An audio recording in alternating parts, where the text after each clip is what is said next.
화친 노력은 실패로 돌아갔습니다. 28절 오늘 지난주 마지막 본문이죠. 28절에 보면 암몬 자손의 왕이 입다가 사람을 보내어 말한 것을 듣지 아니하였더라.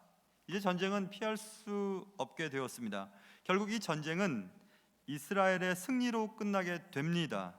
그러나 전쟁이 끝나고 나서 매우 이상한 일이 벌어지게 됩니다. 이 이상한 일은 사실 전쟁이 시작되기 전부터 시작되었습니다. 입다는 전쟁이 시작되기 전에 하나님께 서원을 합니다. 서원이라 함은 인간 간의 약속이 아니고 인간이 하나님과 약속하는 것을 특별히 서원이라고 합니다. 30절부터 31절에 있는 내용을 보시면 입다가 암몬 자손을 내 손에 넘겨주시면 내가 돌아올 때 나를 영접하는 그를 번제로 드리겠다는 서원이었습니다. 그를 번제로 드리겠나이다. 그가 학자들에 따라서 인칭이냐 비인칭이냐에 따라서 그가 사람일 수도 있고 동물일 수도 있다. 이렇게 해석의 방향이 달라집니다. 그런데 입다는 그를 번제물로 드리겠나이다 이렇게 서원을 합니다. 우리가 이 말씀을 딱 읽으면 야, 이상한데 어떻게 사람을 번제물로 드린단 말이지? 이런 생각을 합니다. 더욱 이상한 일은 입다가 전쟁에서 승리하고 돌아왔을 때 입다를 제일 먼저 영접한 번제로 드리게 될 그가 입다의 딸이었다는 것입니다. 입다의 딸은 34절에 보시면 무남 동료였습니다. 하필 무남 동료 외딸 입다의 딸이 입다가 서원한 대로 제일 먼저 나와서 입다를 영접하였습니다. 39절 내려가 보면 입다는 서원한 대로 딸에게 행했다 이렇게 말씀하고 있습니다. 매우 이상한 일이 벌어졌습니다. 이 이상한 일이 우리에게 주는 메시지는 무엇일까? 왜 성경은 이런 이상하고 매우 이상한 일을 굳이 기록하셨을까라는 것입니다. 오늘 말씀을 통해서 하나님이 여러분과 저에게 주시는 것이 있으실 거예요. 말씀을 듣고 은혜 받을 수 있기를 주님의 이름으로 축원합니다. 자, 오늘 이제 본문으로 들어갑니다. 29절입니다. 이에 여호와의 영이 입다에게 임하시니 화친 조약이 체결되지 못하고 드디어 전쟁을 치르게 되었습니다. 그래서 이제 하나님의 영이 입다에게 임하시니 이렇게 써 있습니다. 하나님께서는 자기 백성을 위하여 입다를 선택하셨습니다. 그리고 전쟁을 앞둔 입다에게 여호와의 영을 부어 주셨습니다. 여기서 우리는 여호와의 영, 성령의 임재에 관한 것을 짚고 넘어가야 할 필요성이 생겼습니다. 구약 성경에서의 성령의 임재는 사명에 필요한 능력을 주시기 위해 임하십니다. 그래서 왕이나 제사장이나 사사나 선지자 등에게 하나님은 여호와의 영을 주심으로 그 직분을 감당할 수 있는 능력을 공급받게 됩니다. 그래서 오늘 본문에 보면 입다가 암몬 자손과 전쟁을 치르면서 큰 승리를 거둡니다. 33절에. 그런데 그 큰 승리는 32절에 여호와께서 그들을 그의 손에 넘겨주셨기 때문이라고 성경은 말씀하고 있습니다. 결국 사명자를 하나님이 세우시고 그 사명을 이룰 수 있는 능력을 하나님이 주시고 결국 하나님의 능력으로 그 일을 해내는 것, 그게 구약 성경에서 보여주는 성령의 임재입니다. 그래서 성령의 임재가 사라지면, 하나님의 영이 떠나면 그 직분 맡은 자가 미치거나 죽거나 자살하거나 망하는 사건들이 성경에 계속해서 기록되어 있어요. 사울은 하나님의 영을 받았을 때 매우 좋은 왕이었으나 죄를 짓고 하나님의 영이 떠나자 미치고 결국 자살을 하는 장면이 나오고요. 좀 이따가 이제 살펴보게 될 삼손도 하나님의 영이 임했을 때 적군을 무찌르는 대단한 인물이었습니다. 그러나 하나님의 약속을 어기고 죄를 범한 순간 하나님의 영이 그에게서 떠나는 장면이 나오고, 엘리 제사장은 하나님의 영이 떠나자 이상을 분별하는 눈이 없고 하나님의 말씀을 들을 귀가 사라지는 장면들이 성경에 나옵니다. 결국 목이 부러져 죽고 맙니다. 하나님의 영이 떠난 사명자는 더 이상 하나님의 도구가 될 수 없다는 것이 구약 성경에서 말씀하는 성령의 임재입니다. 이상하죠? 성령이 임재했다가 죄를 지으면 임재했던 사람으로부터 성령이 떠나버려요. 그런데 신약 성경으로 넘어와 보면 성령의 임재는 조금 다른 모습을 띱니다. 신약 성경의 성령의 임재는 구원받은 자에게 내주하세요. 거기서 거해 버리십니다. 그리고 성령의 내주함을 입은 자가 범죄했을 때도 성령은 떠나시지 않으세요. 구원에 이르기까지 성도들을 견인하세요. 단지 성령의 충만함이 약화된다는 사실은 신약 성경에 기록되어 있습니다. 그래서 우리가 구원을 받았을 때 성령이 내주하셔서 성령이 사라지진 않지만 우리가 죄를 지으면 성령이 우리를 장악하는 장악력과 통제력을 상실하게 됩니다. 그럼 우리는 구원을 받았지만 구원받지 않은 사람처럼 똑같이 거짓말하고 싸우고 욕하고 죄를 저지르는 일들도 금방금방 하게 되는, 그래서 신약 성경의 성령의 임재와 구약 성경의 신약의 성령의 임재는 조금 다르다는 사실을 우리는 꼭 기억해야 합니다. 그래서 구원을 받았을 때 성령의 내주, 성령은 우리가 죄를 짓는다고 떠나거나 사라지지 않는다는 사실을 기억하고, 다시 더 본문으로 돌아가 보면 하나님은 입다를 선택하시고 입다가 감당해야 할 일을 위해 자신의 영을 입히셨습니다. 결국 하나님의 일은 하나님이 쓰시는 사람을 통해 하나님이 하신다는 것을 보여주는 사건입니다. 그것을 우리가 뒷받침하는 구절이 33절이에요. 암몬 자손과의 전면전을 벌였거든요. 대단한 전투였습니다. 대단한 전투가 벌어졌는데 그 전투에 대한 설명이 33절에 단 한 절로 요약되어 설명되어 있습니다. 이상하죠? 전쟁의 과정을 간략하게 기록한 의도가 있습니다. 그것은 전쟁의 승리가 여러 가지 인간의 요인, 전술이나 전략, 방식, 기후 조건과 같은 요인 때문이 아니라 하나님께서 이미 승리를 주신 전쟁이었음을 설명하고 싶어하는 구절이에요. 간단하게 설명해봐요. 어차피 이길 건데 뭐, 너희가 뭘 잘해서 전술을 잘 써서 전략을 잘 세웠기 때문에 성공한 것이 아니고 어차피 이길 전쟁이었어. 그래서 한 절에 그냥 끝내버리는 것입니다.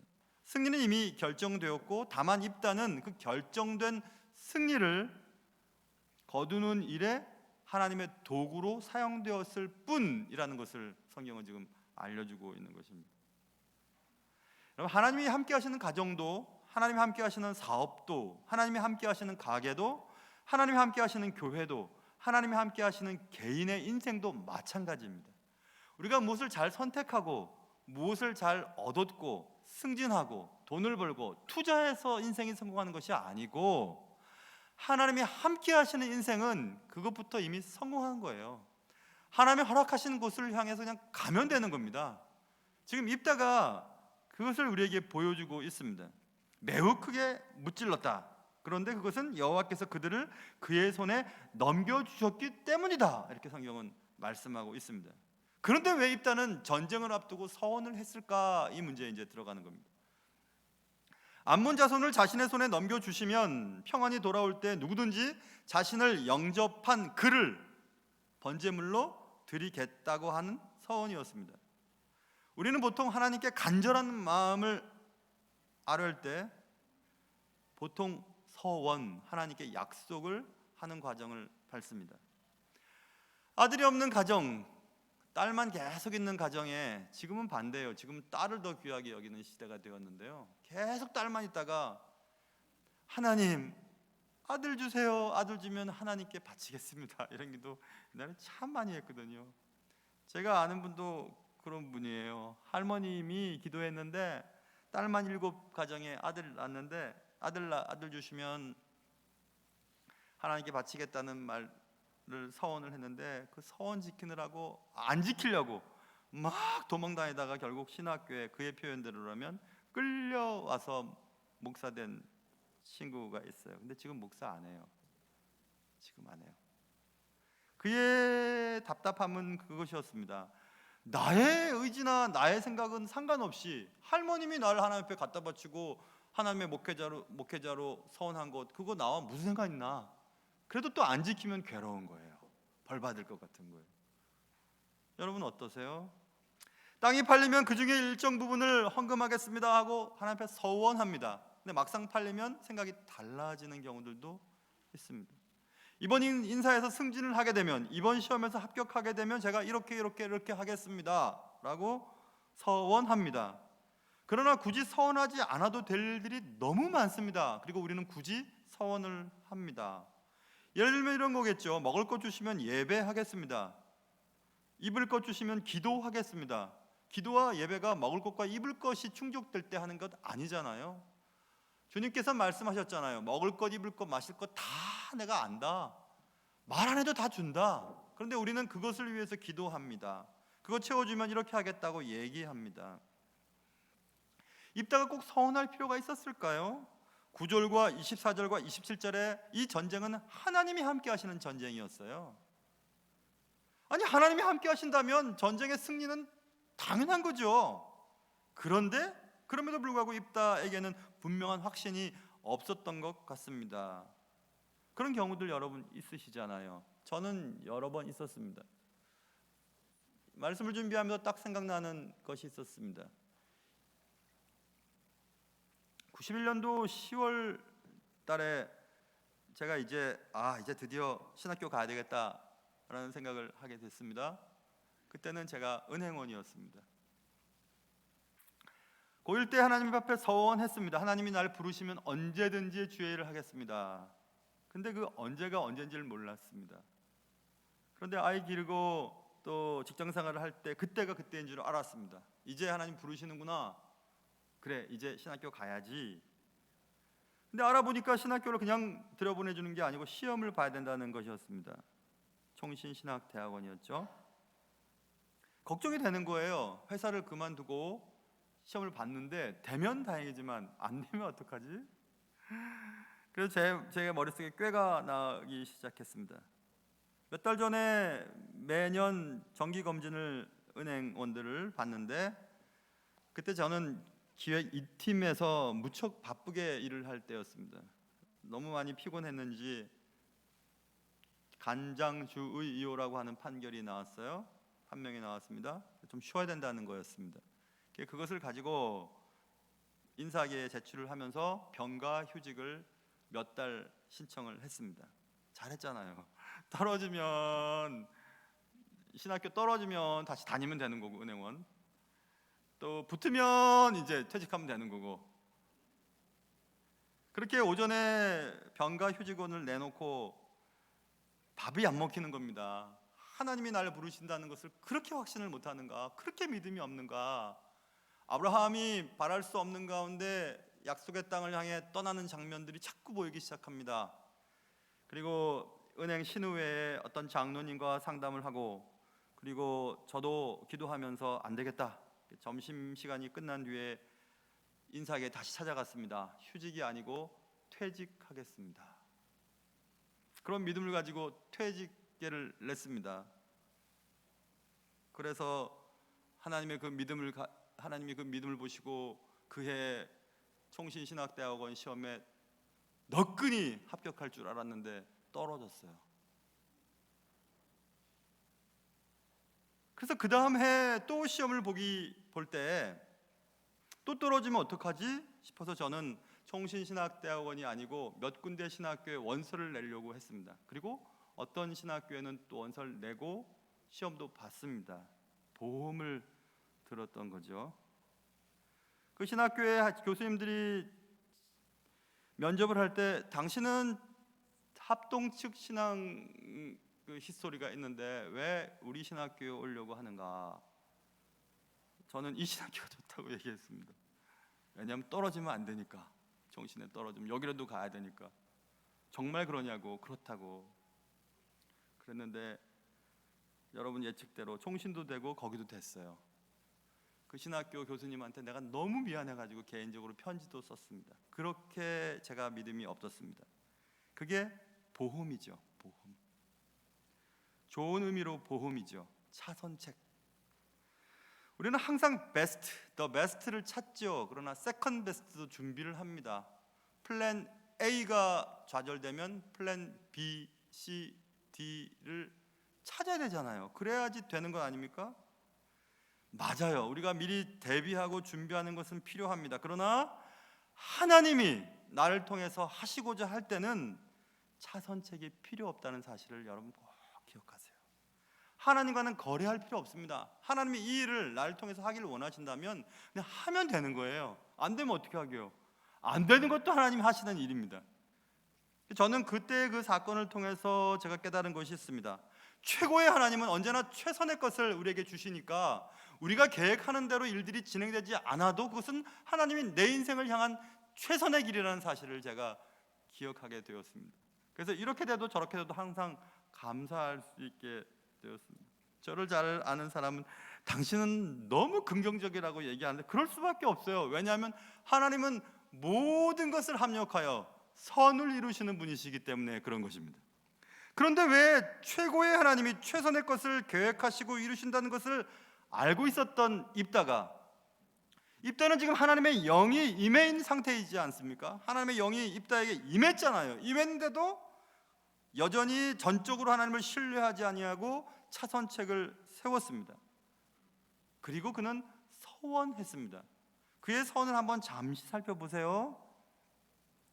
하나님, 나를 안전하게 돌아오게 해주시면 내가 나를 영접하는 그를 여호와께 돌릴 것입니다. 내가 그를 번제물로 드리겠나이다. 아까 말씀드렸죠. 그것이 그가 인칭인가 비인칭인가에 따라서 사람인가 아니면 사람이 아닌가에 대한 학자들의 의견들이 갈립니다. 물론 보수적인 학자들은 아니, 입다처럼 대단한 사사, 히브리서에도 기록되어 있는 사사가 인신 제사를 드리겠는가? 아니라는 겁니다. 아닌 이유는 제가 좀 이따 설명해 드리겠습니다. 그런데 만약 이 입다가 서원을 할 때 내가 그를 번제물로 드리겠나이다 이렇게 하지 않고 내가 그 동물을 번제물로 드리겠습니다 이렇게 했더라면 어땠을까? 얼마나 편해요. 그러면 학자들끼리 갈라지지도 않고 추측하지도 않고 견해가 다르지도 않고 그렇게 구체적으로 기도를 하지를 못합니다. 우리가 서원할 때는 급하거든요. 중요하거든요. 그러니까 막 하는 겁니다. 당장 지킬 수 없는 것들도 서원하는 경우들이 있습니다. 나에게 그런 모습이 없는가? 혹시 여러분과 제가 그런 서원 기도를 하고 괴로워하는 것은 없는가 한번 돌이켜 보십시오. 성령 충만한 사람들에게도 이런 실수가 있을 수 있다는 것을 기억해야 합니다. 지금 입다는 성령이 충만한 상태였습니다. 오히려 성령 충만하다고 느낄 때 일이 잘 되고 있을 때 더 조심해야 됩니다. 왜냐하면 부흥회 때 그런 서원 많이 기도하거든요. 서원 많이 하거든요. 은혜가 막 충만해가지고 막 할 수도 없는 것들 막 하겠다고 하고 막 그렇습니다. 고린도전서 10장에 그런즉 선줄로 생각하는 자는 넘어질까 조심하라 이렇게 써 있습니다. 여러분과 제가 신앙이 어느 정도 수준이 되었다, 이 정도면 되겠다라고 생각할 때 조심해야 됩니다. 겸손해야 됩니다. 말 함부로 하면 안 되는 것입니다. 어찌됐든 입다는 그런 서원을 합니다. 그리고 35절에 보면 입다가 자기 딸, 무남동료 딸이 왔다는 것을 보고 자기 옷을 막 찢습니다. 자기 옷을 찢는다는 괴롭다는 뜻이에요. 그래서 옷을 찢으면 가슴을 찢는 것의 이미지죠. 막 가슴을 찢으면서 옷을 찢으면서 어떻게 하면 좋지? 내 딸 어떻게 하면 좋지? 라고 말하면서 이렇게 얘기합니다. 35절 하반절에 내가 여호와를 향하여 입을 열었으니 능히 돌이키지 못하리로다. 어떻게 하지? 서원한 거니까 지켜야 되는 거 아니야? 하고 괴로운 겁니다. 자, 여기서 그래서 입다는 자신의 딸에게 서원한 대로 행했다라고 쓰여 있죠. 그런데 행했다는 것이 정말 번제물로 배를 가르고 내장을 태우고 하나님께 올린 것, 당시 가나안 사람들이 하던 몰렉 제사, 몰렉이나 또 그모스 신들에게 드리던 인신 제사의 영향을 입다가 받았기 때문에 그랬던가? 보수주의 학자들이 또 저도 배울 때 그렇게 배우지는 않았습니다. 과연 번제물로 사람을 드렸던가? 아니다. 왜 아닌가에 대한 학자들의 증거 구절은 이런 겁니다. 자, 보세요. 그래서 이제 번제를 드리게 됐다. 그런데 딸이 얘기합니다. 아빠 2달만 나 좀 어디 가서 놀다 올게요, 친구들과. 그래서 37절에 나의 처녀로 죽음을 인하여 애곡하겠습니다, 산에 가서. 그러자 입다가 얘기합니다. 그래, 가라. 네 여자친구들과 가서 산 위에서 처녀로 죽음을 인하여 애곡하고 돌아와라, 이렇게 얘기합니다. 죽음이라고 하는 단어가 쓰여 있잖아요. 그런데 히브리 성경에는 정작 죽음이라는 단어가 없어요. 한국 성경에만 있어요. 영어 성경에도 없어요, 죽는단 말이. 그냥 나는 결코 결혼하지 못할 거니까 그것 때문에 슬픕니다, 이렇게 돼 있고, 37절에 38절에는 난 슬픕니다. 왜냐하면 나는 결코 결혼을 할 수 없을 테니까, 이렇게 돼 있어요. 그러면 이 무슨 말이지? 문맥을 따라서 번제물로 드렸다고 믿으면 죽이는 거예요. 죽어야지 번제물로 드릴 수 있잖아요. 그러면 번제물이라고 하는 단어 앞에 나와 있는 입다가 그를 번제물로 드리겠나이다 라고 하는 번제물은 무슨 뜻인가? 번제물은 번제물로도 해석이 되고요, 번제를 드리는 제단으로도 번역이 돼요. 그러면 이렇게 해석할 수 있어요.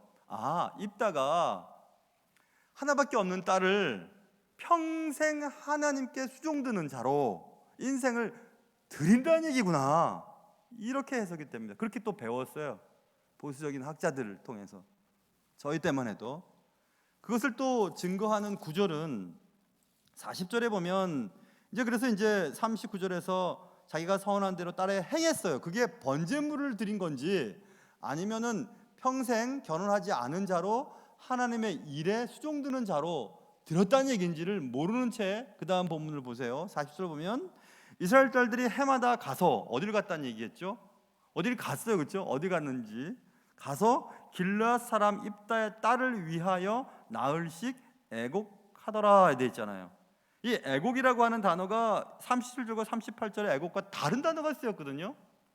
자, 해마다 사람들이 갔어요. 어디 갔겠어요? 어딘가 갔죠. 근데 그 간 곳이 입다의 딸을 위하여 간 곳이에요. 그리고 거기서 나흘씩 애곡했어요. 근데 애곡이라고 하는 단어, 타나라고 하는 단어가 애곡하다, 슬프다라고 하는 단어로 번역도 되고, 러멘트라고 하죠. 러멘트라고 하는 슬프다라는 번역도 되고, 그 다음에 셀러브레이트라고 하는 축하하는 거 단어로도 번역이 되고, 또 커메모라이트라고 하는 기념하다라는 단어로도 번역이 돼요. 그러니까 아버지의 서원 때문에 입다의 딸이 결혼도 하지 않은 채 평생 하나님께 드림받아 하나님을 모시는 거기서 평생 입다가 하나님 앞에 헌신된 삶을 사는 것을 축하해주고 기념해 주었다, 해마다. 이렇게 번역이 되거든요. 그렇게 보수주의 학자들이 얘기를 했어요. 저도 그렇게 배웠고, 그리고 구절도 증거 구절들이 이렇게 뒷받침되고 있지요. 그러나 신학이 이렇게 시간이 흐르면서 보수주의 학자들도 이 번제의 번제, 그리고 그라고 하는 인칭으로 봐요. 그래서 입다의 딸을 번제로 드렸다, 이렇게 또 해석을 하는 학자들이 조금씩 많아지고 있어요. 자, 그러면 우리는 이쪽이 맞는지 저쪽이 맞는지는 중요하지 않습니다. 그러나 제가 팁을 여러분에게 드리는 겁니다. 성경의 말씀을 따라서 입다가 과연 그의 딸을 번제물로 드렸을까? 그리고 하나님이 그 번제를 받으셨을까? 그렇지 않죠. 왜, 생각해 보세요. 아브라함이 하나님을 온전히 섬기는지를 알고 싶어서 하나님이 그의 아들 이삭을 번제물로 바치라고 합니다. 번제를 바치려고 제단에 쌓아놓고 칼을 들은 순간 하나님이 말리세요. 알았다, 이제 너의 마음 알았다 라고 번제물을 준비해 두었다가 그것을 하라 하고 이삭을 살려주시죠. 그때 하나님과 지금 하나님이 다른가? 그러면 입다가 그의 딸을 번제물로 가를 때 그럼 하나님 가만 계셨나? 하나님도 역시 딸보다는 아들을 좋아하는구만, 이삭은 아들이니까 살려주고 입다의 딸은 딸이니까 죽이는 건가? 그렇게 생각하세요? 아니라고 생각합니다. 그래서 우리는 이 서원이라고 하는 것이 과연 입다가 서원을 했으니까 지켰어야만 하는 것인가? 다시 한번 돌아가 볼게요. 그러면 사사시대를 지나서 사사기, 룻기, 다음 사무엘이죠. 사무엘상에 보면 사울이 블레셋과의 전투에서 이제 승기를 잡고 블레셋을 쫓아갑니다. 쫓아가는데 빨리 쫓아가서 전멸시켜야 되니까 병사들한테 얘기합니다. 아무도 밥 먹는데 시간 투자하지 마. 누구든지 밥 먹다가 걸리면 죽여버릴 거야. 하나님 앞에 맹세해요. 서원하여 하고 갑니다. 근데 요나단이, 그의 아들 요나단이 그 소리를 못 들었어요. 요나단이 꿀을 먹어요. 그 사실을 알고 나중에 사울이 서운했으니까 지켜야 되니까 요나단을 죽였어야만 합니다. 그런데 군인들이, 백성들이 죽일 수 없다고, 요나단이 얼마나 이 전쟁에서 대단한 역할을 했는데 죽일 수 없습니다 하자 그 서원을 실행하지 않아요. 안 죽입니다. 자, 또 하나 다윗으로 넘어가 볼게요. 다윗이 망명생활 가운데 어려울 때에 나발에게 먹을 것을 요청합니다. 나발이 다윗의 사신들을 모욕을 주죠. 다윗이 화가 나서 하나님 앞에 맹세하면서 내가 나발에 있는 남자들 다 쓸어 죽이겠다 하고 막 군사들이 끌고 갑니다. 갈 때 아비가일, 나발의 아내 아비가일이 넙죽 엎드리면서 여차 하니까 용서해 주십시오라고 말을 하자 다윗이 돌아가요. 서원했지만 지키지 않아요. 죽이는 게 서원을 지키는 거였지만 죽이지 않습니다. 자, 급하게 서원한 사울이나 다윗의 서원을 하나님은 꼭 지키라고 말씀 안 하셨어요. 그러니 입다가 자신의 승리를 위해서 이미 보장된 승리와 승리에 더 하나 보험을 들면서 내가 이만큼 하나님 앞에 드릴 테니까 꼭 승리를 주셔야 합니다. 나에게 라고 얘기했던 입다의 그 성급한 서원을 꼭 지켜야만 했었을까 하는 겁니다. 성경은 시편 15편에서 그의 마음에 서운한 것은 해로울지라도 변하지 아니하며 라고 분명히 써 있습니다. 그러니까 서원을 했으면 지키는 게 원칙이 맞아요. 그러니까 우리는 지켜야 된다. 네 아들 하나님 앞에 드린다고 했으니까 드려야 된다. 아니 할머님이 서원한 걸 왜 내가 드려야 합니까? 내가 해야 합니까? 하고 도망 다니면서 서원 지키지 않으면 큰 해가 될 테니까 라고 하는 그런 두려움이 우리에게 있습니다. 그런데 성경에는 다른 말씀도 있어요. 레위기에 보면 어떤 서원한 자가 이만큼 하나님 앞에 드리겠다고 서원을 합니다. 그런데 사업이 안 됐는지 농사가 안 됐는지 상황이 바뀌었습니다. 형편이 더 안 좋아졌어요. 그러자 그 서원한 자가 제사장에 가서 사정이 이렇게 하니까 얘기를 합니다. 그러니까 제사장이 그러면 그 값을 새로 정해줘요. 그 서원자의 형편대로 값을 정할지니라 라고 하나님이 말씀하신 장면이 레위기 27장 8절에 쓰여있어요. 이런 본문도 있어요. 상황이 바뀌고 형편이 바뀌어서 그 서원을 지킬 수 없는 자를 넌 지난번 서원했으니까 무조건 지켜야 된다고 하시질 않아요. 하나님이 서원했으니까 해로울지라도 지켜야 되는 것이 맞는 거야 라고 말씀하시지 않아요. 상황이 바뀌고 형편이 바뀌면 바뀌어질 수도 있다는 여지를 주셨습니다. 서원에 대한 부분을. 그러니까 입다가 서원을 했지만 하나님, 그때는 내가 전쟁의 승리를 위해서 나 너무 급하게 내가 했는데요, 내가 우리 딸이 올 줄 내가 꿈에도 몰랐습니다. 아니 내가 남의 집 딸이라면 모르겠지만 우리 집 딸이 왔네요. 번제물이 아니었다면 하나님, 인간의 제사를 하나님 받으십니까? 안 받으시잖아요. 그러니까 대신 멋진 아주 암소나 숫소를 하나 드리겠습니다. 됐죠 하나님? 이러면 되잖아요. 그렇죠? 근데 그렇게 안 해요. 번제물로 드렸든지 아니면 평생 하나님의 일을 위해서 결혼하지 않은 채 처녀로 살다가 죽는 그런 일인지 그건 상관하지 말고 그 서원을 지키느냐 안 지키느냐 그 얘기를 지금 하고 있는 것입니다. 그러므로 섣부르고 상식적이지 않은 서원을 했다고 해서 그것을 꼭 지켜야 된다고 가르치는 것은 잘못된 가르침입니다. 내가 서원했습니까? 우리 할머님이 서원하고 우리 엄마가 서원했는데 그 서원을 다 지켜야 됩니까? 안 지키면 벌 받을 텐데. 그것 때문에 평생 그 서원을 지키느라고 애를 쓰는 것은 하나님이 우리에게 바라시는 것이 아니세요. 제가 알고 있는 하나님은 그런 하나님 아니세요. 우리가 비록 실수하고 죄를 저지르고 용서받을 수 없는 죄악 가운데 있어도 하나님 용서해 주세요 하고 하나님 앞에 매달리면 하나님이 없던 걸로 해주시는 분이 하나님이십니다.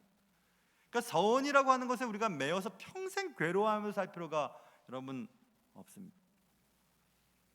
2002년도, 2003년도인 것 같기도 해요.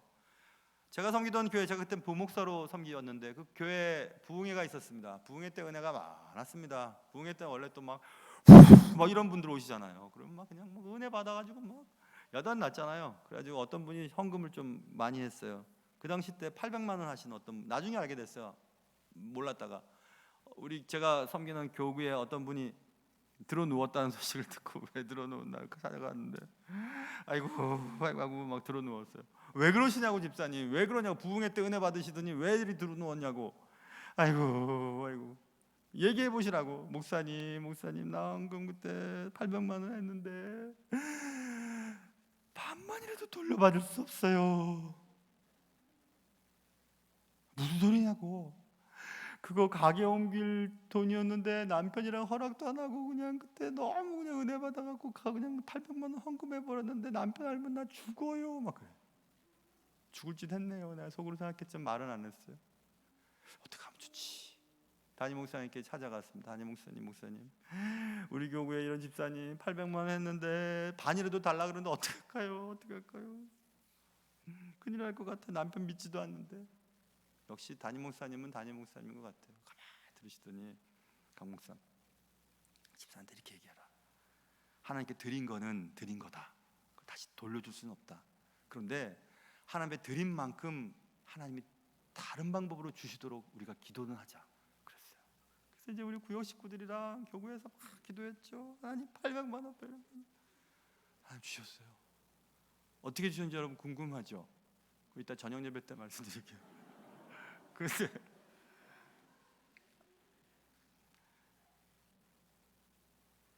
왜 그런 짓을 합니까? 왜 그런 짓을 해요? 왜?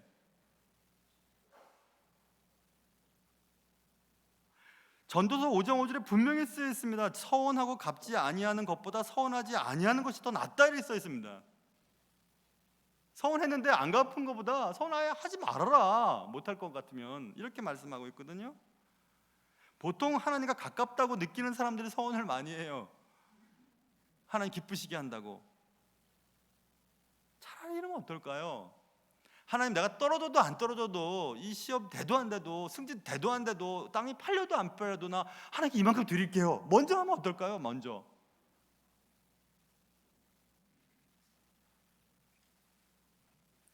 하나님 나 같은 거, 하나님 나 목회자로 사용해 주십시오, 선교사로 보내주십시오. 먼저 막 얘기하는 겁니다. 그러면 하나님이 아니 너는 근데 좀 그렇다 야, 너는 남 앞에 서기도 그렇고 말도 잘 못하고 공부도 좀 못하는데 넌 좀 하지 말아라. 오히려 그러시지 않겠어요? 아니면 더 채워주셔갖고 귀하게 사용하시던가 말입니다. 참 이상하죠. 신앙생활 하면서 자유가 훼손되는 거죠. 서원이라고 하는 것이 올무가 되어서 평생토록 괴로운 겁니다. 내가 그때 그렇게 하기로 했는데 못한 것 때문에 계속 괴로운 거예요. 이상하잖아요. 신앙은 자유를 얻어야 되는데, 하나님 안에서 자유를 누려야 되는데 자유가 없는 겁니다. 점점 하나님과 약속한 것 때문에. 그러니 여러분 이상한 일 만들지도 말고 경험하지도 않으셨으면 좋겠습니다. 오늘 이 입다의 서원 사건은 우리에게 그런 것들을 가르쳐줍니다. 여러분 언젠가 하나님 앞에 서원한 것 때문에 지금도 고민하고 계시는 분이 계시다면 하나님 앞에 말씀드리세요. 그땐 그랬는데요, 사실 좀 그래요. 아니요, 맞아요, 그 서원을 지키기 위해서 내가 무리 되지만 지키겠습니다. 하나님 그 대신 채워주십시오. 그렇게 말입니다. 그래서 여러분에게 하나님을 더욱더 경험할 수 있는 은혜가 있으시기를 주님의 이름으로 축원합니다. 기도하겠습니다. 사랑하는 주님, 급한 마음으로 서원하며 그 서원 때문에 힘들어하는 성도들이 있다면 하나님 그 서원 꼭 지키라고 강요하고 무조건 윽박지르는 분 아니시고 우리의 마음 보시는 하나님인 것을 기억하며 하나님 안에서 진정한 자유를 누릴 수 있는 시간 되게 도와주시옵소서. 예수님의 이름으로 기도합니다. 아멘.